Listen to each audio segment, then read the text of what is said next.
To begin this tale, you must first understand a bit about Clint Rockwell. We've been friends for about 8 years, and he was always a peculiar person, to say the least. But not peculiar in a way that cast him out from others. Quite the opposite, in fact. Perhaps peculiar isn't the right word. Perhaps exceptional fits him better.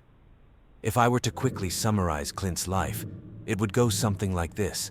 Straight A's from primary school through to post-secondary education, full scholarships to Ivy League schools, and internship offers pouring in after only his first year of undergraduate studies. He was astonishingly charismatic and unfathomably handsome. His presence was so magnetic that no one seemed to harbor any bitterness toward him. Envy was absent too.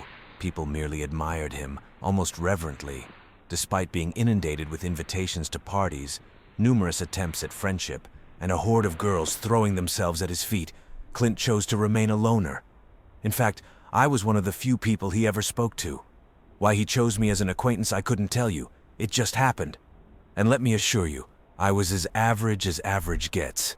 Set for a life of mundane predictability. It all started back in 7th grade. I had just bombed a geometry test. In my defense, I hadn't really put in the time to study. But that's beside the point. Clint was seated right next to me. I watched him take a single, disinterested glance at his paper before he put it down. Naturally, he had scored a perfect 100. I guess he noticed my gaze lingering out of envy or admiration, because he glanced over at my paper and chuckled softly. It was slightly embarrassing, of course. But rather than hurling an insult or a condescending remark, he invited me over to his place to study after school and maybe play some video games.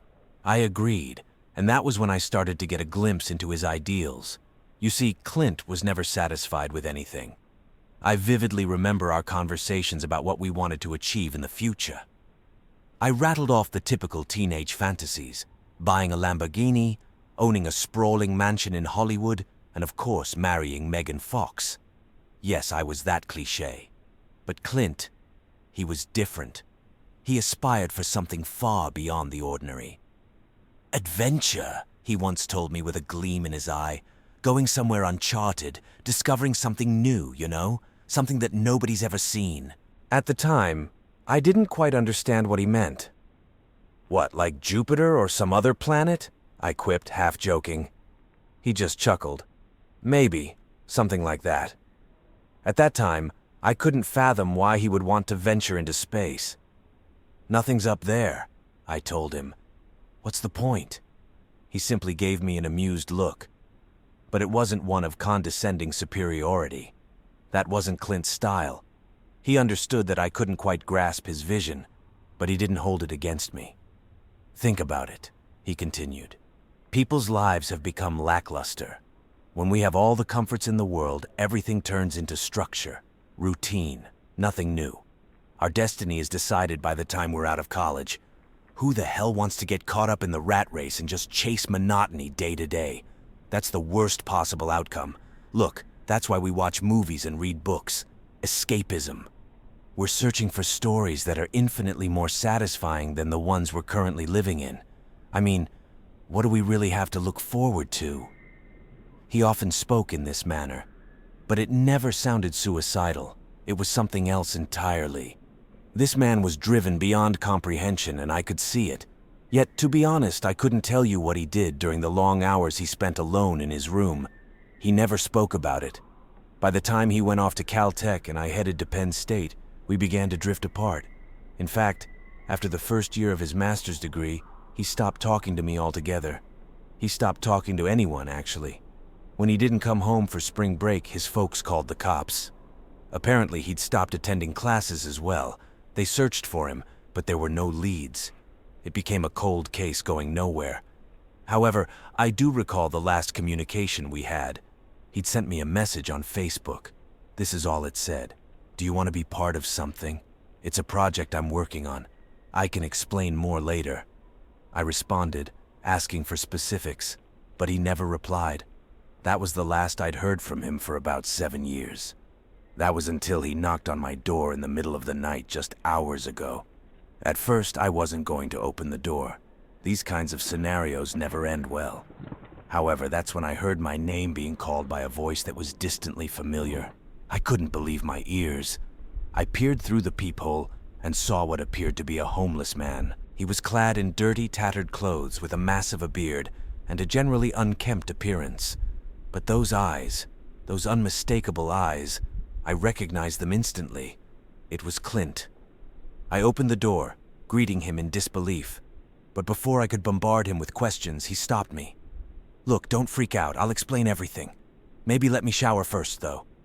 He flashed his once award-winning smile at me, though his pearly whites weren't what they used to be. "It's really good to see you, by the way." That's when I got a closer look at his frame. He was more muscular than I remembered, bulkier. It looked like he'd put on 10 pounds of muscle. His once model-like face was now weather-beaten, etched with scars, and he smelled of sweat and grime. This was absolutely insane, to say the least. After he washed up and settled onto the couch, he laid it all out. I'm going to tell you what he told me verbatim. Apparently, during the latter half of his undergraduate year, he was approached by his physics professor, Joel Rust, a somewhat eccentric 42-year-old. But he was supposedly brilliant. Rust had chosen Clint specifically to partake in what he called a research project. Clint laughed when he told me this. "We had to call it that," he said. "If they knew what we were really doing, the funding would have been gone." There were 14 other people involved in this project. 2 theoretical physicists, 3 cosmologists, 2 young thrill seekers, 2 ex-Navy SEALs, a discharged U.S. soldier, an archaeologist, a retired MMA fighter, a disgraced entrepreneur, and a suicidal drifter Rust found attempting to leap off a bridge. It was an eclectic group, to be sure. But we all shared similar ideals, he explained. For one reason or another, we were all looking to escape this world. We were searching for another frontier. Apparently, while on vacation, Rust had discovered something peculiar off a remote coast on the South Islands in New Zealand, over the Cook Strait. He described seeing a kind of strange, thick fog that hung beneath the clouds. "We didn't know what he meant by that," Clint stated. "He never really explained it." For years, Rust spent his summers over there, observing the phenomenon himself. He then devoted every free moment to analyzing his observations. Eventually, he enlisted the help of some cosmologists and other physicists. Clint looked at me, struggling to suppress a huge grin. "You know what theory they arrived at?" I shook my head. "It was a passage to somewhere else, a different universe, so to speak." This revelation floored me. I was skeptical for a fleeting moment, but then I remembered who I was talking to and how bizarre this entire situation was. I continued to listen intently, asking him how they had figured that out. "You want the details?" he replied. I considered it. "No, not really. Science was never my strong suit." Anyway, he explained how Rust had begun conducting experiments. He flew a drone into the fog whenever a storm was brewing. Those were the only times it was visible. Rust estimated that after the drone disappeared, there would be about a 3-minute window where he could control it. After that, it was gone forever. "That's why we needed the funding," Clint explained. "This stuff was expensive. The culmination of all these experiments and research was supposed to be a trip into the fog, just to see what they would discover. That's when Rust started forming the team. It took a while, but he eventually gathered together people he deemed fit for such an endeavor, along with the other researchers involved. He said that he chose me because of an essay I wrote for class. The topic was about what the universe meant to us as individuals, Clint said. I guess it spoke to him. I'm sure he had other reasons as well. He smirked to himself. Now, while the ex-military and thrill-seekers were all in good shape, Rust and the researchers weren't. Nobody knew what to expect, really. That's why we had to train. Cardio, strength, agility, the works. Nobody wanted to lag behind. Clint elaborated. After about 3 years, they deemed themselves ready to go. The big day finally arrived. On a warm spring day in California, and a particularly choppy one on the South Islands, Rust, Clint, and the rest of the team piled into a private plane owned by the entrepreneur. They brought with them months' worth of rations, weapons, first aid kits, and research equipment. Parachutes as well, just in case. Everything you could think of. Funnily enough, the drifter was the only person who knew how to pilot. I remember thinking that this was utterly insane. "Wait," I asked him. "So you guys were just going through with this? Was nobody scared of what could happen?" He just chuckled. "So we have a bunch of insane researchers, soldiers scarred by combat, thrill seekers, a suicidal guy. Don't even get me started on myself. And you think we gave a shit? No, I guess we weren't." As it turns out, they figured out what Rust was talking about when they got close to the anomaly. Apparently, the fog was a dark gray, almost black. It hovered maybe 100 meters below the clouds and was massive. The strangest part was that it didn't move at all, and you could clearly distinguish where it began and ended. Everyone braced themselves upon entering. They were suddenly submerged into darkness. Clint said that he could see the silhouette of anticipation on everyone's faces from the faint cabin lights. After 3 minutes, the plane began malfunctioning. Here's the twisted part. Rust never actually told anyone about the drone experiments until later. So when this happened, everyone started freaking out. Nobody had anticipated it. But soon after, a wave of light engulfed the plane. What they saw out of the windows was incomprehensible. A dark, foreboding landscape. Heavy rain pounded the windows while a cacophony of violent lightning bolts struck around them. To make matters worse, the plane was headed down, into a black ocean below. As they got closer, they realized there was definitely movement in the water. Large movements. And they weren't just waves. Luckily for them, the plane was also on a trajectory toward a landmass up ahead. Nobody asked any questions. They just stuffed their bags with weapons, rations, and water before hastily strapping on their parachutes. It was at this point that they realized military training would have been beneficial. Right then, it was every man for themselves. Once the plane was nearly over the island, everyone began jumping out. A good portion of the team didn't get so lucky. Other than Rust, only one of the researchers survived. 2 of them couldn't open their parachutes in time. One landed in the water, where he was quickly consumed by something, and one got struck by lightning on the way down. The entrepreneur and one of the ex-SEALs also didn't make it, both landing roughly on the rocky shoreline. The team was suddenly down to 10. They watched as the plane spiraled out of control into the murky sea. The fog was still visible in the distance, just hanging there. After they regrouped, they sat in silence for a while. Nobody knew what to think. Rust's theory seemed to be correct.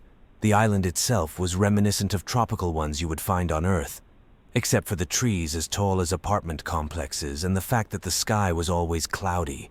They'd later discover that this place had a name: Dusk Blue.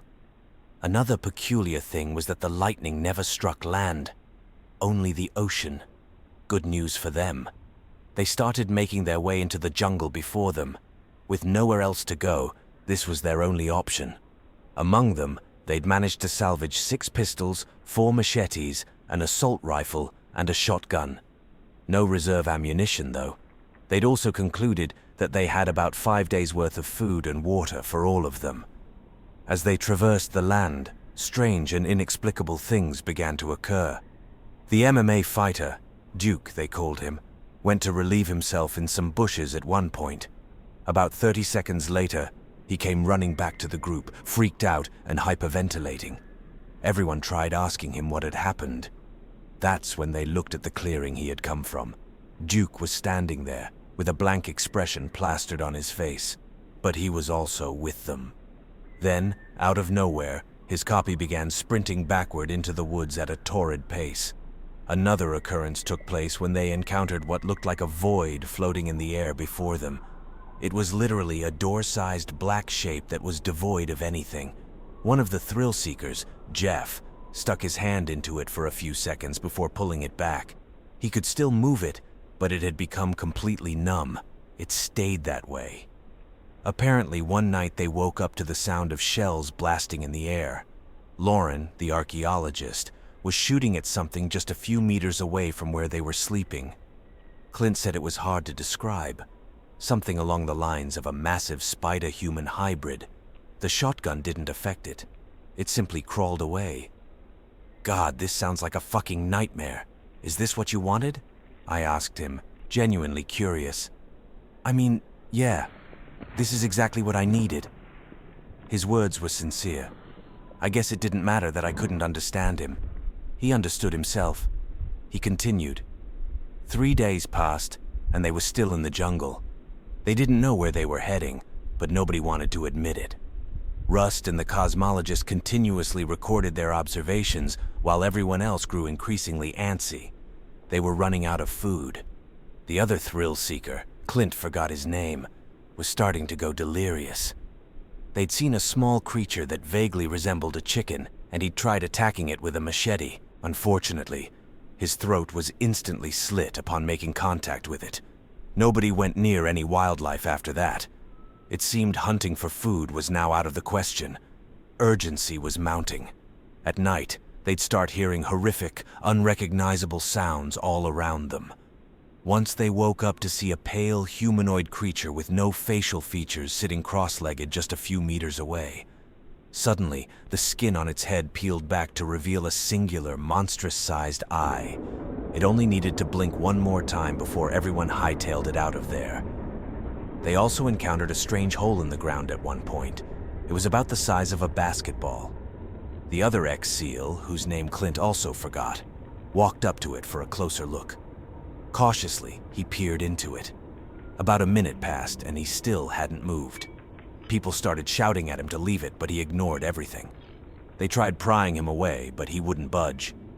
He just stayed crouched, eyes blankly transfixed on the hole. After about 10 minutes, they left him. Things were reaching a tipping point once the 5th day arrived. They were starving, sleep-deprived, and paranoid. With only 4 MREs left for the 8 of them, they needed to conserve energy. However, every time they stopped to rest, they'd hear footsteps behind them. They'd search for the source, but nothing visible could be found. The steps just grew louder and louder. Eventually, they caught up. Clint said they could hear something running quick circles around them before he started to feel lightheaded. The last thing he remembered hearing before passing out was a barrage of shouts coming from somewhere in front of them. None of them were voices he recognized. He awoke sometime later, lying on a stiff mattress in a small wooden cabin. His head was pounding, and his face was covered in dried blood when he touched it. He looked around the room, nearly jumping out of his skin when he saw someone sharpening a weapon in the corner. But the figure appeared human, resembling a Mediterranean man. Upon seeing Clint wake, the man stood up and introduced himself as Slade. He spoke English, albeit with a strange accent Clint said he'd never heard before. Now, Clint was no small guy at 6'1", but Slade still towered over him. Slade explained that he was essentially a guard protecting a walled civilization called Pharaoh Locus, where Clint currently was. He described how he and the rest of the team had come into contact with what the locals referred to as stalkers. They'd eventually managed to fend them off, bringing Clint and the rest to safety. They were happy to allow them to stay, as long as they did their fair share of work. Slade further explained the island they were on. As it turns out, Dusk Blue was actually one of the few places in that world that had a semblance of order and society. While most of it was still extremely hostile, there were protected settlements established all around, where people could live in relative peace. However, the main attraction was at the center, a massive self-governing city-state known as Paradise X. While settlements like Pharaoh Locus could be compared to small towns in the Old West, Paradise X was more akin to a modern-day metropolis. He went on to explain a strange trend in births on the island, in which around 1 in 1,000 children were born with enhanced levels of strength, speed, and nearly impenetrable skin. Officials from Paradise X would come around to settlements every now and then to recruit these children into the security force set to protect their borders. In exchange, their families would be granted citizenship and a place to live within the city. Naturally, everyone pursued this. This resulted in a lot of questionable moral decisions when it came to children. Clint then asked about all the bizarre occurrences that had happened before they were rescued. All the weird stuff. Apparently, Slade just sighed and told him not to worry about it. He didn't have the answers either. That stuff had always been there, and it was better not to dwell on it. He advised Clint to simply stay inside the settlement and not cause any trouble. The penalty for disorderly conduct was exile. I was still trying to wrap my head around any of this when Clint started yawning. He told me he was tired and that we could talk more in the morning. I tried to get him to stay up and tell me more, but his eyes were already half closed. I've gone through some messed up shit, man. Just let me rest for a bit. Don't worry, I've got more to tell you. Spent 7 years over there, for Christ's sake, he said drowsily. Yeah, fine. You can take the guest room, I told him. After feeding him some leftover spaghetti, I led him up there. I had to ask him one more thing before he passed out, though. What about your folks? How the hell are you gonna explain this to them? He paused for a moment before speaking. Couldn't if I tried. They're gone, man. To be honest, the lack of emotion in his voice disturbed me a bit. Oh shit. I'm sorry, was all I could muster. He just let out a forced chuckle and said, "What are you sorry for? You didn't do anything," before disappearing into the bedroom. That's when I really pondered what had just happened. If Clint's been telling me the truth, then that's terrifying to think about. I guess I'll write another update when he wakes up. If you're still here, you already know this won't be the last story. Subscribe